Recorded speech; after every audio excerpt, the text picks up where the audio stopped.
Hey everyone, welcome to That's Peculiar. I'm Nathan, I'm Andra. and today is technically not Halloween, but it's coming out on Halloween this episode, so happy Halloween. Happy and Halloween. Happy Halloween. And so today what we're doing is both of us are actually going to share a story today, and then Andra has a really cool little piece about Halloween around the world. I have no idea what that's going to look like. But before we get started with Andra speaking, I wanted to show her my wine cup. Hold on. It's Show a it skeleton. more. It's a skeleton holding the wine goblet. Oh, it's so cool. She's plastic, but I thought I'd get in the Halloween vibe. Are you dressing up? Are you guys a costume? No, I'm working. There's no Halloween parties that you're going to dress up? You have to have friends that are inviting you places to do that. I would invite you if you were here. So it would be Janessa. Yeah, we don't have a lot going on over here. Yeah, because I work so much, and then I'm not my job, takes me not home, and then he also works from home only, so we don't really have You don't meet a lot of people. we don't meet a lot of people that we hang out with. Yeah. So I mean, there are people who I do fly with who I would like to hang out with, but trying to hang out with people that you fly with is very hard because they're also flying. Yeah. So we are the Scooby-Doo troop. That's gonna be Jack's Shaggy. Yeah, William is Scooby, and I'm a villain. So I'm a witch. You're a villain? You're gonna do the witch? I thought you'd be like Shaggy. He likes Velma. You could have been Velma. I want to be Velma. Plus, it's always Scooby and Shaggy finding the ghost and chasing after the ghost, and then the rest of the crew is down another hallway just like investigating. It'll work better, I think. Oh, wait, I can't. I'm actually looking forward to pictures then. Anyway. I'm also a witch every year, so. Oh, boring. Snooze fest. She's like, no, I would have been a different costume, but when we put it together, we actually, because we watched the old Scooby-Doo, and that's always kind of the layout of it, is it's always actually Scooby and Shaggy that are like with the ghost the whole episode, or whoever it is. They're actually like doing all the work. Yeah, is somewhere else. So I was like, all right, I'll be a villain. So that'll work out great. Is he gonna carry around like a ginormous sandwich all night? That would be hilarious, and maybe that's a great because we have a wagon, a red flyer wagon. Oh, perfect. And we're going to turn. Hopefully, if we have enough time, we'll turn that into the mystery machine. Yeah, while you're at it, just build a ginormous sandwich with an olive on top. Sandwich to hang out on top with Absolutely. hot sauce. Yes. That's a great idea. All right. Well, I have a fun fact. And did you know that Halloween is the second largest commercial holiday in the United States? Next to Christmas. Yep. Yeah. That makes sense. Americans spend over $10 billion every year on costumes, candy, and decorations. 10 billion? Billion. That's crazy. That's so much money.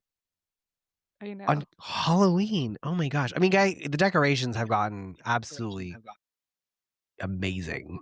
So. Yeah. I mean, I sent you a video today about some of them. Oh, I haven't watched it yet. Really? No, it's fun. Let's get into Halloween around the world. So I got this idea from the Halloween tree. And Travis recommended that movie, so shout out to Travis. But if you've never seen Halloween Tree, you should watch it. Nope, never heard of it. It's an old cartoon, but it's really good. And it's got a great story, and it's easy to watch, and it's fun. And they do like not Halloween around the world. They go to like 3 different places in the movie, but then I was like, I wonder what other places do that I don't know what they do for Halloween. So we're starting off with Ireland, which we did talk about last year. But Mhm. Ireland is the home of the Celtic festival called it's Samhain, Yes. and it's Yes, I over remember that. 2,000 years ago. Yeah, Samhain. The Celts or Celts, however you want to pronounce it, um, celebrated Samhain to mark the end of the harvest and the beginning of winter. So it's basically the darker half of the year. They Mhm. believe that Getting on that prepared night, for the that. veil between the yeah, they believe the veil between the living and the dead grew thin, allowing spirits to walk among them. So they protected themselves. You remember they would build bonfires, The but back in the day, it bonfires. was actually like sacred fires that were bone Yes. fires. And that's how Yes. we got the term bonfires. But it's to disguise and confuse wandering ghosts. They do food offerings left outside for spirits. And that's been a custom that's evolved over centuries into the modern day tradition, trick or treating. And even today, Ireland celebrates Halloween with fireworks, Fun. parades, and traditional games, right? I like that a lot. Fireworks for Halloween? Sign In me up. Yeah, I want fireworks. In Derry, which is in Northern Ireland, there's a massive Halloween festival that brings Samhain back to life, and it is complete with costumes, music, and haunted tours. That's really cool. Yeah, and then let's go to Mexico. Most people know Oh, it's Mexico. We know that one. yeah, but I still wanna talk about it. It's You the like that D one. you you say it better, but the Dia Dia de de los los Muertos. Muertos, Muertos, yeah. Dia de los So Day of the Muertos. Dead. Yes. You do great. Thank you. Shout out to Espanol. Coco. Coco. Shout out to Coco. Nathan actually showed me the movie Coco, and we Such a ate good a box movie. of Taco Bell. So I good. love Taco Bell. I love Um, Coco and Taco Bell. Me too. It was actually a wonderful night, and now I Yeah, share it with always. my kid, and I gotta tell you, it doesn't hit the same because 'cause we're not eating Taco Bell, and he's not as into the music as you are. How unfortunate. Poor taste. I know. No, he dances, he just doesn't Oh, that's sing good. every song, Oh, so yeah, no, I sing everything. so observed from October 31st to November 2nd, Mhm. this holiday honors loved ones who have passed away. Families build ofrendas, or, some people also call them altars, and they're colorful, decorated with marigolds, candles, food, photos of the deceased. Have Mhm. to put the photo up, otherwise they Mhm. can't cross They the can't veil. they cannot visit if their picture is not on the ofrenda, and the marigolds help guide them to the ofrenda. Yeah. Mm, They bake, um this one is a little hard for me to say, so it's pan de muerto, I think that's how you say it, which pan de is bread muerto? of the day. Yeah, sounds great. Bread of the dead? Yeah, pan de muerto. Okay, yeah, So, like, so Dia much de los better than I Muertos am. is Day of the Dead. Pan de muerto would be Bread of the dead. bread of the dead. Yeah. Yeah, and, they make calaveras or sugar skulls, Ah, which yes, the sugar skull. I didn't know calaveras was also known as sugar skulls. I did not know that either, like, because we have Calaveras County. Yeah. And decorated with bright icing, obviously, and then everyone does their makeup and there's dancing. These traditions come from actually ancient Aztec beliefs, which I was Huh. talking to Jack about this, and he had no idea. He just thought it was, like, started in Mexico tradition, and I said, "No, there's actually a lot of Spanish and Aztec beliefs that has kinda morphed into this." Yeah, like, So they these meld traditions together. mainly came from Aztec beliefs that Mhm. death is just another part of a life cycle rather than fear it. Mexicans celebrate it with music, dancing, and color. I And love that so turning much.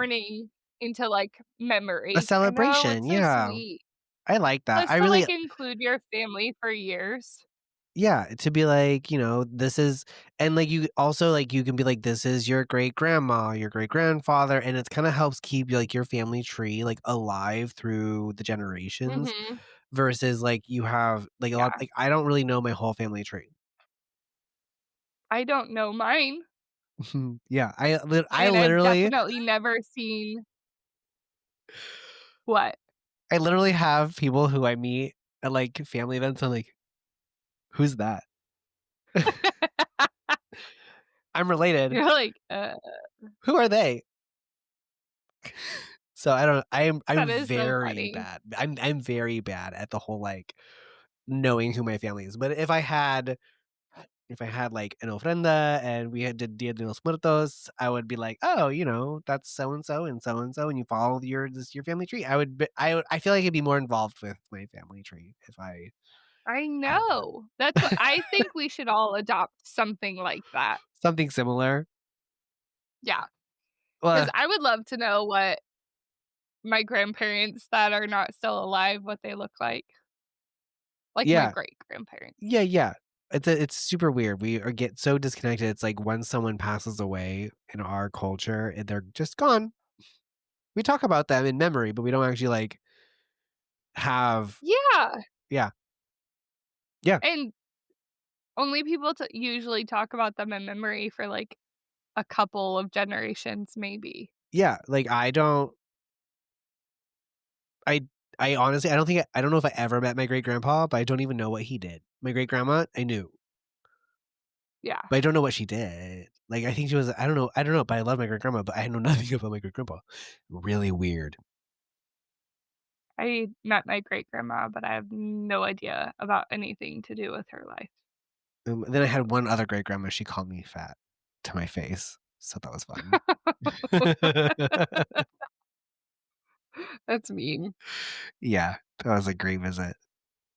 That was, like, a sad and also that caught me off guard laugh, so Yeah, she's like, "You're getting really chunky," and I was like I looked at my grandma, and she's like, "It's okay," and I was like, "Is it I'm though?" growing. Yeah. Um, next is China, which is the Oh, Hungry Ghost Festival. Hungry What? Ghost. That's Yeah. I've never heard of the Chinese tradition for Halloween, so I'm excited about this Me one. either. This is why I wanted to do this. It's so fun. In China, there's a ghostly celebration called the Hungry Ghost Festival, known in Mandarin as Stretch. Hong-U-N-G-S. Yeah, What? I tried. Try again. It's Z-H-O-N-G Z Y-U-A Wang and J-I-E. It's the J-I-E, I don't know how to pronounce, Hold but on. it's No, no, you Hong you keep talking, Imma look it up. it's Hung Wan, and then it's I don't know how to say Je Hongwache? I don't know. Well, it's celebrated on the 15th day of the 7th lunar month, usually in August or September. So during this time, it is believed that the gates of the underworld open, allowing spirits to visit the world of the living. Not Families just burn not just thin, but what? just open. Mhm. Ooh. Yeah. And families burn joss paper, which is, like, paper arranged like money, clothes, or even phones to provide comfort to their ancestors in the afterlife. Some also float paper lanterns on rivers to help I love the that. lost spirits find their way home. Mhm. That is giving me did you ever watch the, Kubo and the Two Strings? No. They do paper lanterns down the river to guide their spirit family. Aw, that's so Yeah. cute. It's a stop motion, it's one of my This favorites. oh, you should send it to me. Okay. This festival blends superstition with compassion, so offering peace to ghosts so they don't become restless. While it's not technically Halloween, it's got a lot of similarities, and I think it was closely enough to, like, mention. Yeah. Did you find it? So the pronunciation phonetically is roughly Zhongyuan. Oh, great. It's way better than what I could ever do. Yeah, Yay, Nathan. internet is a very helpful tool. Uh, I will say I so, use the internet. I have the, like, pronunciation next to it. but I mean, like, also at how like, I did on Duolingo, I'm learning Chinese. Oh, you're doing great. No, I'm doing awful. Oh, that's so good. Chinese is very hard, and the reason why Chinese is so hard to learn is because where you say things in your mouth, we our palates as, Americans is very is Nasal. like, it sets differently, so, like, when you are younger and you start learning a language, like, it's easier to pronounce a lot of different languages because it's so soft, like, all of your none of your Mhm. palates have, like, hardened, and you can move your mouth more freely, and then you learn and then it gets set, and now I'm like, it's so hard, like, when you have to do the speaking Yeah. parts of Duolingo, it's, like, wrong, and I'm like, "I know, I'm trying I'm here. trying." Anyway, sorry. Tangent. It's okay. In Italy, it's October 31st. It's not wildly celebrated, but the following days is the day that means All Saints. I'm not even gonna try to Please, butcher it. please try. We try on this show. I would accept that. I don't know if that's correct, but it sounds pretty good to me. So it means Day of the Dead or All Saints, and sem families visit cemeteries to decorate graves with flowers, candles, and gifts. That's In some so areas, children that's so interesting. It's so similar to Dia de los Muertos. Mhm. Huh. Except it's the actual graves instead of a, A in temple in Mexico, they will actually go to the graves as well. to the graves. Yeah. Yeah, I think we talked about that in the Mhm. last episode too. Yeah. Some areas, children find sweets or small presents for their deceased relatives, and in Sicily, people break fruta martornana, marzipan sweets shaped like Mm, fruit, yum. yeah, to place on graves or share with family. The gesture represents the sweetness of memory and the bond between generations. I love that. Yeah. The Philippines, they do Halloween season brings an old tradition called it I literally I think love it's Panggang Alua. Panggang Alalua. I Okay, we're just gonna go with that. it's Philippines. I think Yeah. it's right. I don't Uh, this word roughly means souling, and it isn't exactly what it sounds like. Groups of people, often children, go door to door singing songs for the souls in purgatory. So it's a I know, they in sing exchange for songs? food or treats. Yeah, so instead of just trick or treat, they sing a song in exchange for food and treats. Now bring me some figgy pudding. Now bring me some figgy pudding. Give me that Reese's. I love Um, Reese's. so celebrated on Undas. It's November 1st and November 2nd. Families gather in cemeteries to also honor their ancestors. They clean the tombs, light candles, and share food, even spending the night near graves to laugh, eat, and remember. I love that. Isn't that so It's sweet? so cool. I So it's like when less about cultures ghosts and more about connection. yeah, I like when it's not about like, death isn't something to be feared, it's something to be respected and Celebrated. celebrated, and Mhm. even, like, this is what your great grandma this is her legacy. This is your uncle's legacy. Like, I love that they spend time remembering and Right. celebrating the things that their family left them, and they Right. keep growing. I like that. I don't know. There's just something Me about it. too. Romania is Dracula's Halloween. Romania is home to Transylvania, where history and legend intertwine, obviously, if you know anything about Dracula. Every Halloween, tourists visit Bran Castle, or Bran, the fortress linked to Count Dracula, obviously, in Bram Stoker's 1897 novel.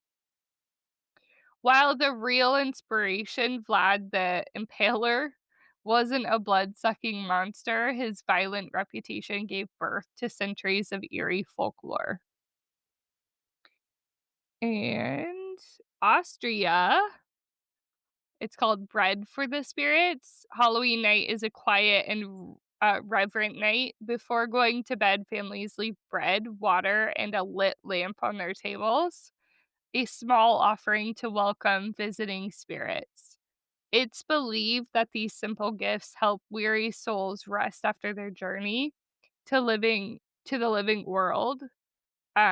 But there's no like fright, there's no like costumes. It's just like a soft respect. So it's like leaving milk and cookies for Santa, but you don't get any presents for it. It's sweet. Um, what? I was just gonna say, I feel like you leave bread and water and stuff, and it's like to allow them rest. But these it's my opinion is these spirits have came and they have visited, and all I got was bread and water. Like they didn't have nobody was celebrating them. I would be offended as a spirit if I In was like Austria? I came all this way to see my family and they are in bed sleeping and I get water and bread. Maybe some people like it, or some spirits might like it. It's not a whole like people dressing up or anything like we do. Look, if I was Mexican and my family and I showed up and they were throwing like a huge party and they were all done up with their colorful masks and Yeah, gowns I love and it. partying, that's like pour me a shot of tequila, put that on the ofrenda, like party. Yeah, That's how I feel. I don't know. That's just me personally. I don't want me to show up and be like, I came all this way and you're sleeping. yeah. Well, let's move to Nigeria. Ooh, Nigeria. That's fascinating. Nigeria is where the Odo festival celebrates the return of ancestral spirits. Um, the Igbo tradition takes place every 2 years and can last for months. It begins when the Odo spirits, which are believed to be ancestors, return to visit the living. Wow. For months. Months. So Grandma, there's grandma, drumming. you gotta go. You've been here too long. There's drumming, dancing, elaborate masks, ritual performances where dancers wear symbolic masks. The festival ends and the spirits depart again. It is a bittersweet farewell, but it's full of gratitude, songs, and tears. So it's like Halloween, celebrating, like, the connection between life and death, but Uh-huh. it has a different it's more warm and, like, full of rhythm. Yeah, mushy gushy and drums. I love that. My question though is who decides how long this festival and celebration's supposed to go? I don't know for sure, but I'm maybe it's a feeling based or Huh, when the that's spirits interesting. decide to go. I find that That's very what it interesting is. It's because you when said the spirits decide to go. lasting months, and I'm just like, and then one day Could. they're just like, okay, bye. Yeah, Hmm, like, okay, I've spent my time here. gotta go. See you next year. So, United Kingdom, England, Scotland, Wales, etc., they do a bonfire a large open fire, obviously. They do mischief night, which is the night before Halloween. Some On UK the regions 30th? yeah, it's some UK regions where they do pranks.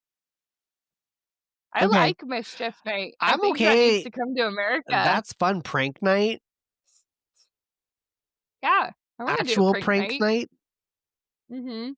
Then they do, turnip lanterns. Obviously, we That's do pumpkins. creepy. Have you seen a turnip lantern? Those are frightening. Yeah, they're wild. Um, in the UK, Halloween is observed by overlaps of other autumn celebrations, and it's obviously very similar to what we do in the US, but Yeah. they also do, like, telling fortunes over Halloween, and their celebrations kind of, like, continue the 1st and the 2nd. In rural parts of Scotland, the older Gaelic festival of Samhain was historically still celebrated and is still seen as an origin for modern Halloween. Interesting. And then Guy Fawkes Night, which we, I think, talked about in the Halloween episode, it comes so soon after Halloween that many of the celebrations merge. Like So Guy Fawkes Night, which is November 5th, features bonfires and fireworks, originally commemorating the foiling of gunpowder plot in 1605. remember the 5th of November. Yeah, that was perfect. Spain, they do Dia de las Brujas? Dia de las Brujas. Yeah, which is Day of the Witches. Yes, I'm here for the Brujas. And it yeah, that's hilarious. Um, so it's a festival in Catalonia, meaning Fair of the Witches, and it's parades and performances commemorating historical witch trials. Um, That's and then fun. then they also do All Saints Day, which is November 1st, Boo. and it's a public holiday where families visit cemeteries. In Spain, Halloween is increasingly celebrated with costumes and parties, especially among younger generations. But then it's also followed by like traditional, like the day, uh, Day of the Dead and everything on November 1st and 2nd. So it's like they celebrate party Halloween Day and then they Uh-huh. like Get somber go, and do yeah, their. and then go celebrate their I families. find it very fascinating that we've gone from a very I feel like it's getting more spiritual for people as we get Yeah, further in time and more celebratory around it versus the Christian version of we don't celebrate Christianity. We don't celebrate Christianity. We don't celebrate Halloween. It's the harvest festival. right. But it's the same Well, thing. yeah, kind of. That's how I feel. This is my last yeah, this is my last one. There's obviously more countries, and I did actually a little bit more than what I thought, but I am glad because I kept the ones that were, like, kinda similar and a little different. So, Colombia does basically something very similar to the Dia de los Muertos and the Noche de Brujas, which is Night of the Witches, I is love that a so much. yeah, that's a Colombian term for Halloween, Noche de Brujas. and then yeah, so Night of the Witches, and then they So do awesome. trick or treat, obviously. So in Colombia, Halloween is on the 31st of October, and the subsequent days is the All Souls Day, and it's marked with a mix of North American styles, costumes, and trick or treating combined with local traditions of honoring the dead November 2nd. Interesting. Yeah. Some regions call the evening of October 31st the Noche de Brujas, and children dress up, go door to door. Then on November 2nd, the families visit graves, light candles, bring In flowers. honor of their dead. Yes. Huh. Um, there is a dual nature to that again. It's not purely just, like, commercial celebrations, Mhm. but it is interesting, it's, like, blended a lot of them just like the last one. I do like the idea of party, scare people, have mischief, and then be like, "But it's really about the family." Mhm. But what if our ancestor spirits do come here? Plus, like, realistically, how many people do you know have a grave, and how many times have you visited said grave as an American? I plead the 5th. Mhm. Yeah. That's just it. I wonder how many people's answers would be very similar to, like, mine or yours. It's so interesting because, I don't know, I feel like as American, United Statesian, North American, I don't know what how you categorize us as awful people, I don't know. Uh-huh. We are we don't it's like, I don't know, like, I was in her hometown recently, and I intended to go see my grandparents at their grave, Right, but I didn't have the time. right. So I feel Yeah, there's like a weird so for me personally, I feel a weird guilt that I wasn't able to go visit their grave and say hi and like, but it's for me also like I talk about my family a lot. I think about my grandparents a lot. I think about my grandma who passed away years ago a lot. Like I do personally throughout my days and my years or whatever think about them, tell stories about them. So I feel I honor them in a different way, and right. I might not do like a ceremonial Dia de los Muertos or go yearly to visit them physically, but they're always in my thoughts and they're always in my Right. memories and my stories, and so Yeah, they're always a part of me. So I feel but I do there is that weird a little bit of guilt of not going and actually yeah. physically being with them. I If talk that about makes your grandma a lot too. if that makes any sense. She was crazy. No, I loved her. Yeah, I think it does, but, like, for people like me, I barely even met my great-grandpa. My grandparents are still alive. I've been to my great-grandpa's grave right after he was buried in it, and that I know that's awful. He's in Arizona. You could more easily Yeah, visit him than that's I can. that's part of the problem when you live in the North American area is it's not as easy to just go visit, especially when you live Yeah, across the country. it's a It's a very 10-hour car ride to go to it's my grandpa's grave. yeah, it's not an easy thing and people think, "Oh, they're like I feel like a lot of times people think that it's so easy for people to get places, and we're like, "Hold on, you can drive 6 hours in Texas and still be in Texas." In Texas. And You could that's drive 10 hours that and basically still be in and that's Texas. just Texas. Like, Yeah, it's a huge country, and when you don't live in your home area or anywhere nearby, it's a lot harder. So I yeah, feel I like wish we had trains like oh other god, I would places. love that. So I feel like for a lot of Mhm. people for people who do feel that we don't travel to for family events and things like that, it's not that we don't want to, it's that it's a lot more difficult than people think it is. Yeah, Our country is getting a huge. euro. Country is massive. Massive. Yeah.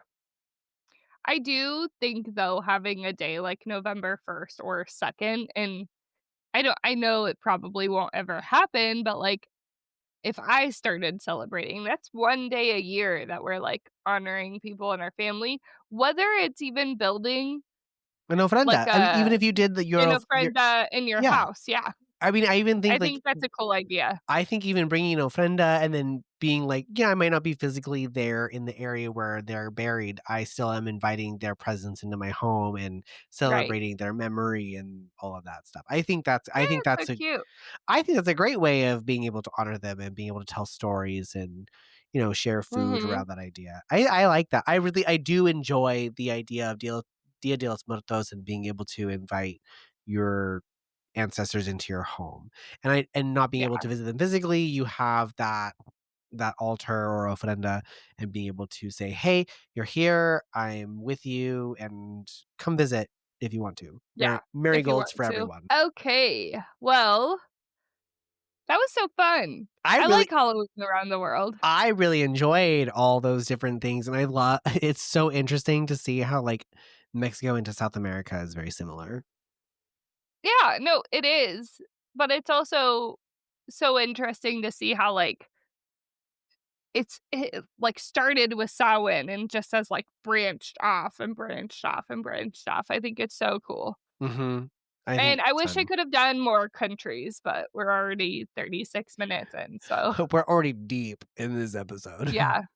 I was thinking if we need to hold off on my ghost story, that's fine. Do you want I could to I could expand it, I think. Okay, well, I mean, let's see where mine takes us, and we'll go from there. Okay, great. Alright. I don't know, it's gonna be hard to follow Halloween around the world. Watch Halloween Tree if you've never seen it. It seriously is what gave me the idea. Alright, so here we go. Yay! So it started, as so many hauntings do, with a noise, just after bedtime on summer night in 1977. A knock, then another, and then furniture moving.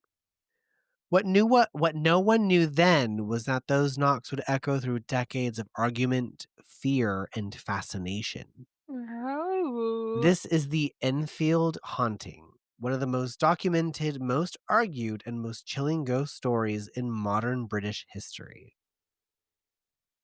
The Hodgsons lived at 284 Green Street in Enfield, North London. A class working class family, 4 kids. A single mother named Peggy Hodgson. She was doing her Mhm. best. That Yeah. August night, the kids had already gone to bed. 11-year-old Janet, the second youngest, shared a small room with her sister Margaret, who was 13. Their Mhm. brothers, Johnny and Billy, were across the hall. Janet later said she heard shuffling under the bed. When she looked down, she saw nothing, just toys scattered across the carpet. But then came the knocking, slow, rhythmic, from inside the walls. Yeah. And then the dresser slid forward, about 18 inches. Mhm. Peggy ran in thinking the girls were pushing it. She shoved it back against the wall and watched horrified as it moved again. Peggy later said, "I couldn't push it back. It was like something was holding it." That's when she Mhm. ran next door. Her neighbors, Vic and Peggy Nottingham, came running. Vic was a builder, a practical man, not prone to ghost stories. He stepped inside and said, "You could hear the knocking all over the house." He and Peggy searched the rooms, the garden, even under the floorboards. Nothing. The knocking followed them, changing walls as they moved. So they called the police. 2 officers arrived, one of them Constable Carolyn Heaps. She wrote in her official statement that she saw a chair slide across the floor. And when she checked for tricks, she found no wires, no magnets. There was no explanation. The next Right. day, So other people are witnessing this. other people are witnessing these weird things Mhm. happening in this house and documenting it. Right. So the next day, Peggy went to the local paper called the Daily Mirror. They sent reporter Doug Bentz and photographer Graham Morris. They expected a joke. What they got was a Lego brick flying across the room, hitting Morris hard enough to leave a bruise right under his eye. He took a photo Mhm. anyway, right as it hit. It's blurry, but it's real enough. And within hours, Enfield had a haunting. And within days, it had a circus. Right. So the press coverage drew the attention of the Society for Physical Research, the oldest paranormal investigation group in the world. They sent two men, Maurice Grosse, a mild-mannered inventor who just lost his daughter in a tragic motorcycle Mhm. crash, and Guy Lyon Playfair, a Cambridge-educated journalist who is turned investigator. Mhm.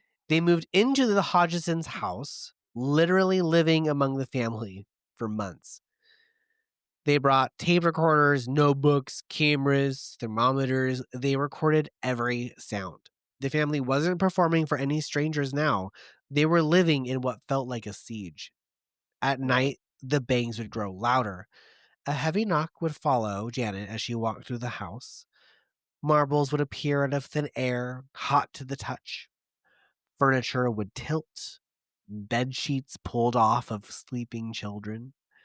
Over the next year and a half, they'd record more than 700 hours of audio and capture some of the strangest phenomena ever logged in a haunting. Holy smokes. I know. I would leave. I would move. Actually, I don't know. Maybe I'd try and communicate and be like, Maybe she couldn't. Single mom, 4 kids. I. I mean, I guess in the 70s it'd be more difficult, but now I'd be streaming that shit. I would Well, maybe that's kind of essentially what she's trying to do, getting reporters in there. but I would literally, if it was today, I would put cameras and microphones everywhere, and it would be streamed Yeah. 24/7 except for, like, the bathrooms. Could you imagine, though, like, living on something so mundane as, like, Green Street having this happen? I live on First Street. We're haunted. It's haunted. First Street is crazy. It's a mess up in here. It doesn't sound What's like it the would be. I live on Main Street, don't go there. Yeah. But I would consider I mean, consider downtown Sonora, like, Main Street downtown is haunted. There's haunted Yeah. areas. I mean, yeah, but could you imagine, like, your house is just haunted and it's like, "Coffee, Coffee Street." Like, okay. So, then the voice came. A deep A voice? a voice. A deep, raspy sound that seemed to come from Janet? Mm, On tape, you can hear Maurice Grosse asking, "All right, my name's Maurice. Who's there?" And it was a guttural growl that responds, "This is Bill." And then Maurice asks, "Bill, how did you die?" And the response, "I died in a chair downstairs." When investigators researched the history of the property, they found a man named Bill Wilkins had indeed died in that very house, reportedly from a mhm, brain hemorrhage in his chair. right. To the believers, it was chilling proof. To the skeptics, it was a coincidence, or worse, a clue that the children overheard the story and used it. But the Mhm, voice was extraordinary. Doctors examined Janet's throat, saying the sound was produced not from her vocal cords, but a false vibration deep in the chest, a method of speaking that most adults couldn't sustain for more than a minute. But Janet, she did it for hours. jeez. Bill became a nightly presence. He cursed, joked, and demanded attention, and through Janet's lips barely moving, the voice echoed from her direction. Maurice believed it was real, but Guy, who was less sure, couldn't explain it. Either way, the Mhm, recordings would become the centerpiece of the Enfield case. If there's one image that defines the Enfield haunting, it is the photograph. Janet, midair, flailing, hair flying, as if it's thrown by some unseen force. The picture was taken by Graham Morris using an automatic camera triggered by motion sensors. To skeptics, the photo showed nothing more than a girl jumping from her bed. To believers, the posture, the midair suspension, is impossible without propulsion. mhm. Even the family's neighbors who were standing outside claimed they saw figures at the window moving in ways no child could. Right. One of them said, "It was like someone lifting her up and dropping her." Over the months, dozens of people, neighbors, reporters, police, they claimed to witness something: toys flying, lights flickering, furniture tipping, but always the most dramatic moments happened just out of the clear camera range. And that Mhm. makes Enfield so divisive. The evidence is always nearly convincing, but never quite enough.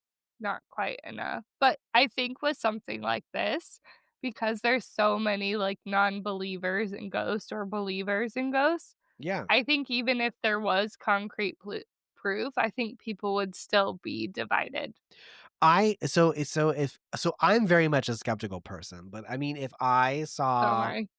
if I saw something fly across the room, I'd be able to believe it right away. But I've never seen something fly across the room. Mm-mm. No. Sorry. You're fine. So not everyone was impressed. Other members of the Society for Physical Research, like Anita Gregory and John Beloff, they visited, but they left unconvinced. Gregory noted that some of the so-called levitation photos looked like simple jumping shots. She said the girls were highly imaginative and delightfully mischievous. Magicians who reviewed the Mhm. tapes claimed Delightfully mischievous. delightfully mischievous. So magicians who reviewed tapes and claimed the phenomena could be reproduced easily with ventriloquism, sleight of hand, and misdirection. One skeptic Mhm. even demonstrated how to fake the Bill voice using the back of the throat and inhaled air. Yet, despite all that, none of them could explain every occurrence, and they could not explain the police reports. Or Yeah, so there's some things actually happening something that people saw. there are things that are unexplained, and people are like, "Well, this is explainable, but not that." Mhm. Okay, so you're not as smart as you think you are. Right. So one investigator said that he saw a heavy fireplace rip itself from the wall. So even skeptics had to say that there was something odd about that. Mhm. For the Hodgsons, the attention was unbearable. They were poor, frightened, and suddenly world famous. TV crews would camp outside, psychics and priests showed up uninvited, and tourists would knock on the door. Janet, in particular, became the center of it all. I mean, why not? She's literally the talking voice of Bill. So she became the Right. center of it all. Some called her a prophet, others called her a fraud. She began Right. sleepwalking. She'd wake up miles from home, barefoot, confused. Miles? Miles! Oh my god. Could Miles! not imagine. That is not a sleep walk, that is a sleep Yeah. marathon. Also, at that point, just padlock the door. Chain me to the bed. Mhm. So she was bullied at school, obviously. And years later, when she was finally Right. able to move away, she said that she wished none of it had ever happened. But I mean, when you sleepwalk miles away, who would want that to happen to them? She said that people made her out to be a liar, but they weren't there at night. Right. So now we're in 1980. And in 1980 interview, Janet admitted that she and her sister faked just a small portion of the events. Only 2%. Right. She said that it was just to test the investigators. Critics saw that as a Mm. whole confession, and believers saw it as honesty. Maurice Gross Right. defended her until her death in 2006. He said, "Of course children play tricks, but that doesn't explain the impossible things that we did see." Right. Playfair There's rem- things that happened, but Yes. maybe they A, also embellished it. a Lego brick flying across the room into your face with no explanation is kind of one of those And able things. to bruise you. Yeah. Like, do you know how hard you You have have to to I mean, Legos are pretty pokey, but, like, just throwing it in the air in order to bruise you gotta you, I throw don't that think a thing. child could do that. No, you gotta throw that hard. Hard. Right. So Playfair did remain more cautious, writing later that if it was all an act, it was the best I've ever seen. But to this day, there is no consensus, and that's precisely why it endures. Context matters. Right. Britain in the late 1970s was not just haunted by ghosts, but it was haunted by uncertainty, economic crisis, social unrest, cultural fascination with the occult. Movies like The Exorcist and The Omen just shocked audiences worldwide. Physical research Mhm. was suddenly trending again. I Interesting. just realized that it has not been physical research this entire time. It's psychical research. Oh, so replace psychical with got it. Yeah. Psychical. Sorry. My glasses must not be working that well. Psychical research was suddenly trendy again. So it's the It's so yeah. interesting how, like, a good movie might come out It makes and, things like, trend. Yeah. kinda stir up some Yep. things, yeah. Yep. Like, vampires, Twilight. I mean, I'm not Twilight. calling that a good movie, but it was really popular. The movie's not I so mean, good, but the books were pretty interesting. they were pretty I like the interesting. books. Hunger Games. Hunger Games, I never necessarily wanted to, like, be put starving or anything, but it was a trend for a while. How about the the Handmaid's Tale? Oh, that's terrifying. Let's hope nobody acted that out. Look, we've got a lot going on right now in the real world that just seems very similar to the Hunger Games and the Handmaid's Tale. It's fact, it's really Well, creepy. let's talk about A Court of Thorns and Roses instead. I Fairies. love Fairies those are in right books. now. Ugh, love that. I'm just So much rereading fun. them. Oh, I I decided yes on the name William after reading them, even though there's not a William in there. there is no So William I in there. yeah, there's no William. Jack had been pushing it, and then they have that big battle, and I was like, "I like William. It's a great name." So I'm rereading them. The war is what made you okay with William? Yeah. Okay. Interesting. Mhm. So the Enfield How it case happened.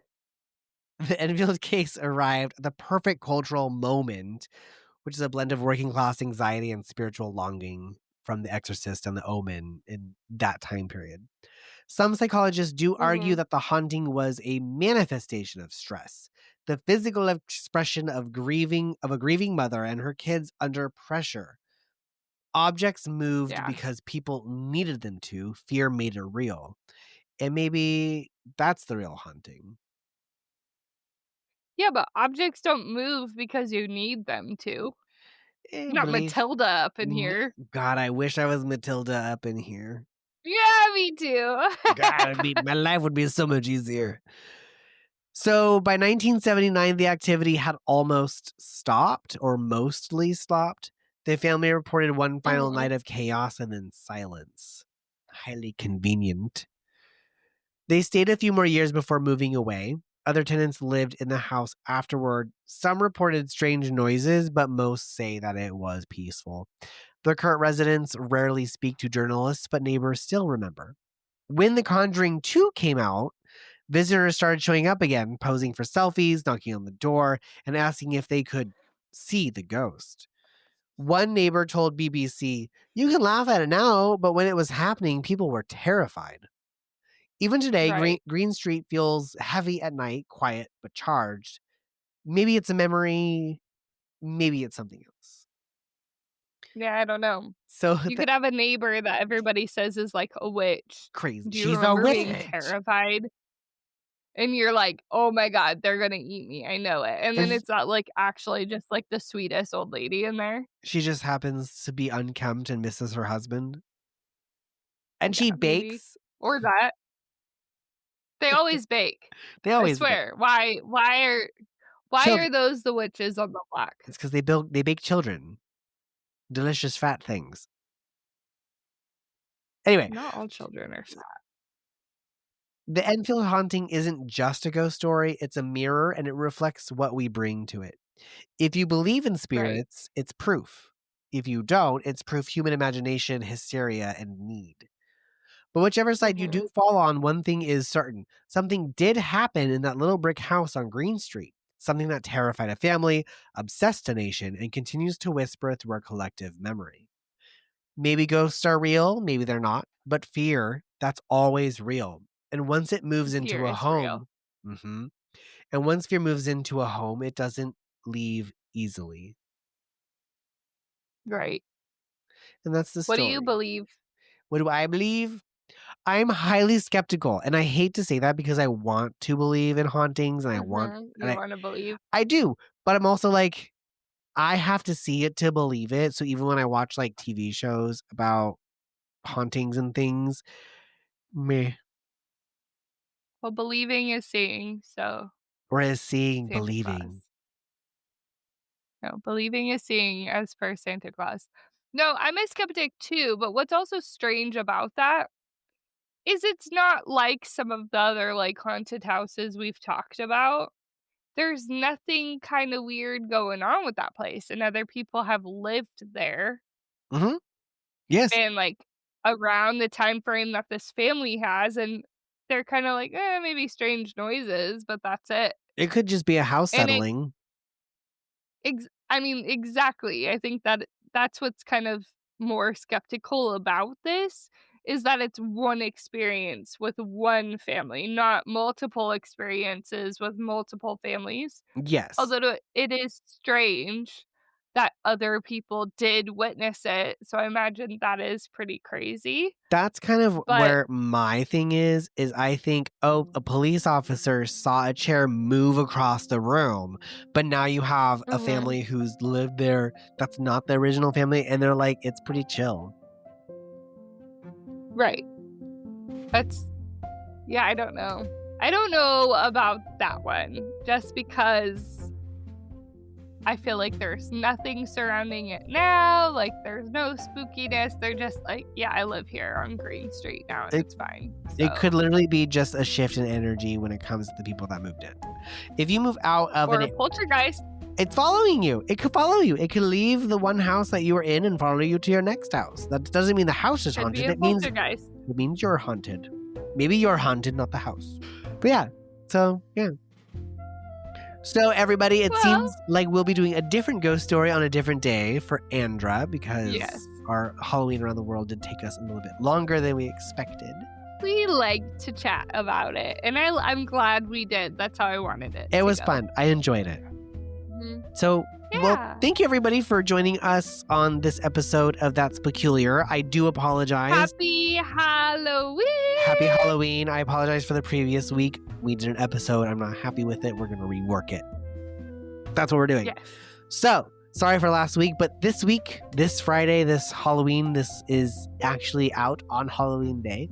So thank you so much for joining us today on this That's Peculiar, and we will see you next week. Go trick or treat. Trick or treat. Bye. Bye. And prank. Thank you for joining us today on That's Peculiar. Please leave a comment or review to help us continue to grow. Tune in next week for another new episode of That's Peculiar.